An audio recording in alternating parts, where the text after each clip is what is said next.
ஜிடிஎஃப்ஐ time பார்த்தீங்க அப்படின்னா, ஒரு 9:57 ஆவுது. அதாவது ஆல்மோஸ்ட் வந்து 10 ஆகப்போது. மார்னிங் 4 மணிக்கு ஆரம்பிச்சது இது. இன்னைக்கு ஒர்க் பண்றதுக்கு சண்டே.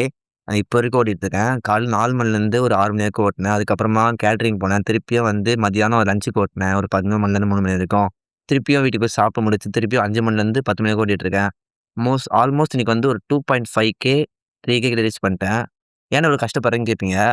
டிராவலிங் பண்றது வந்து ரொம்ப ரொம்ப பிடிக்குங்க. ஆனா அதுக்கு வந்து வீட்ல ஃபினான்ஷியல் சப்போர்ட் கிடையாது. ஆனா அத ஸ்டாப் பண்றக்கூடாது அப்படின்னு ஒரே காரணத்துக்காக மட்டும் தான் நானே வந்து என்னுடைய எஃபோர்ட் போட்டு இந்த வண்டி இருக்கு பார்த்தீங்களா? ஜார்டின்.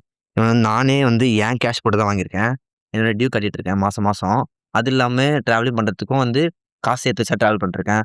எனக்கு வாங்க ஒரு விஷயமே ஹெல்மெட் வாங்க போறேன் இனிமேலு. அடுத்து க்ளோவ் வாங்கியிருக்கேன். இந்த ஒரு விஷயமே வந்து நான் வந்து காசு சேர்த்து வச்சு அப்படிதான் பண்றேனே. இதெல்லாம் மிடில் கிளாஸ் பர்சன் ட்ரீம்ங்க. அதான் அந்த ட்ரீம் வந்து அச்சீவ் பண்றதுக்கு எவ்வளோ எல்லைக்கு வேணா போவாங்க. சில பேருக்கு ரொம்ப ஃபினான்ஷியலா வீட்ல வந்து வீட்ல காசு தரணும் அப்படி இருக்கனால வந்து, அவங்க வீட்ல காசு குடுத்துட்டு அவங்களால பண்ண முடியல. பட் நம்ம அத தாண்டியும் பண்ணணும்னு சொல்லிட்டு பார்ட் டைம் ஒர்க் பண்ணி எல்லாத்தையும் பண்ணிட்டுருக்கோம். வாழ்க்கை எப்போ மாறும் யோசிக்காம அந்த வாழ்க்கைய மாத்துறதுக்கான ஸ்டெப்ஸ் எடுத்து அத நோக்கி மூவ் பண்ணுங்க.